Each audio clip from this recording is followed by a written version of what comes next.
The Drop is brought to you in partnership with Cash or Trade.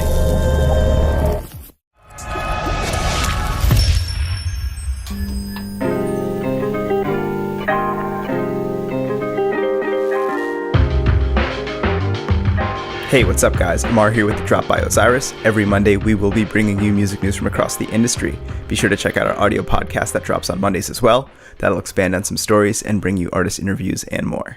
As a musician, in the early days you're supposed to cut your teeth and pay your dues to the road, but then that turns into a decade or 2 decades and you're paying your dues for life. It never really turns into a full-time job. That frustration was voiced by singer-songwriter Cass McCombs as he described the various jobs he has to take to pay the bills. In the past 15 years, he supplemented his meager musician's income by working in horse stables, driving a truck, working at bookstores. What kind of cockadoodie bookstore is this? That you don't even know Paul Sheldon? Record stores, movie theaters, delis. Even at one point he was painting walls inside Trump Tower. In an interview with Vulture, over a dozen other artists described their own various side hustles. This sheds light on the fact that many, if not most, touring and recording musicians are working day and or night jobs just to keep the lights on. They look at me and they say, what are you on? The bizarre world of Frank Zappa has released footage of their new hologram show, which goes on a 16-date world tour that kicks off April 19th, 2019. Next to the virtual reincarnation of Frank, the real-life human lineup includes former bandmates Ray White and Mike Keneally on guitar, Scott Thunes on bass, multi-instrumentalist Rob Martin, percussionist Ed Mann, and drummer Joe the Vaultmeister Travers. Cause if they find one and they let him go, the chances are they might not never find one no more, so they keep it busy. Although the exact setlist will likely be a surprise to fans, Amar Sastry, the controversial executive vice president of the Zappa Family Trust, let us know that the basis of the hologram tour is music that Frank originally recorded in his LA studio in 1974 and has never been heard by the public before. Amar made headlines last year when he spearheaded a lawsuit onto his brother Dweezil for using the name Zappa Plays Zappa for his band. Dweezil then changed the name to Dweezil Zappa Plays Frank Zappa, which was the focus of yet more lawsuits because the Zappa Family Trust claimed that using the very name Frank Zappa was a violation of their trademark.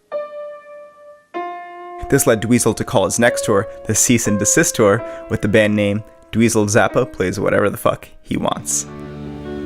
Oh, can't you see what that woman, Lord, she been doing to me? Capricorn Studios was home to legendary southern rockers like the Allman Brothers Band, Lynyrd Skynyrd, the Marshall Tucker Band, as well as bands that are celebrated in the jam scene like Galactic, Government Mule, and Colonel Hampton and the Aquarium Rescue Unit. The studio folded in December of 2000, but thanks to some generous philanthropists and Mercer University, Capricorn Studios will reopen on December 3rd, 2019.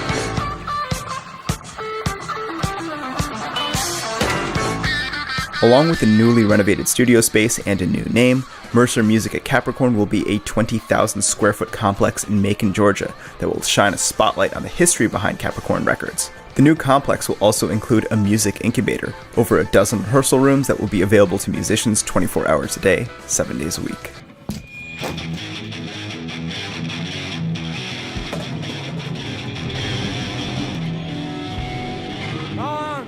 Tell her to get out of here. You guys suck. Louisiana police recently apprehended 21-year-old Holden Matthews as the prime suspect in a trio of local church fires. He's been charged with state crimes by the State Fire Marshal's Office, Louisiana Revised Statute 1452.1, 3 counts of simple arson on religious buildings. Louisiana State Fire Marshal Butch Browning mentioned that they're still looking at motives and that Matthews had connections to, quote, black metal and its association and history with church burnings in other parts of the world. The BBC reports that he commented on a few memes in Facebook pages discussing Varg Vikernes. Vikernes was the founder of Norwegian black metal band Burzum, who himself burned down 3 churches in Norway in the 1990s. Summercamp has announced their 2019 lineup, with double headliners Mo and Umphreys McGee playing all of the 3 days.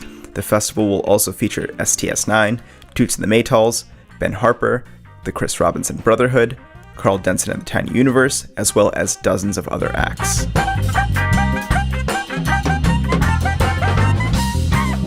Most notably, perhaps, is the appearance of Talib Kweli and Yasin Bey, also known as Mos Def, as part of their historic duo, Blackstar. Yo, I can't believe this nigga used my name for picking up job, but never mind, I need some tracks, he trying to pull tracks out. The two will be going on a 19-date world tour this spring, including a 3-night run at the Brooklyn Bowl in Williamsburg. I'm Amar with Osiris, and thank you for watching The Drop. We'll see you here next week. Throw your motherfucking hands, get 'em high, get 'em high, and all the girls pass the weed to your motherfucking man. Get 'em high.